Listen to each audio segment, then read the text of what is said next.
Aduh gimana ya, kalau laptopku tiap dibuka jadi ada bunyinya kayak gini sih.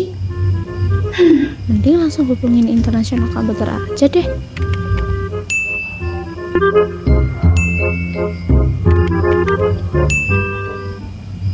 Punya masalah pada laptop atau komputer? Nggak tahu harus bagaimana? Hubungi atau datang saja ke Internasional Komputer. Di sana juga menjual berbagai aksesoris laptop dan bisa jual beli laptop second atau baru, dan ada diskon maupun promo yang menarik.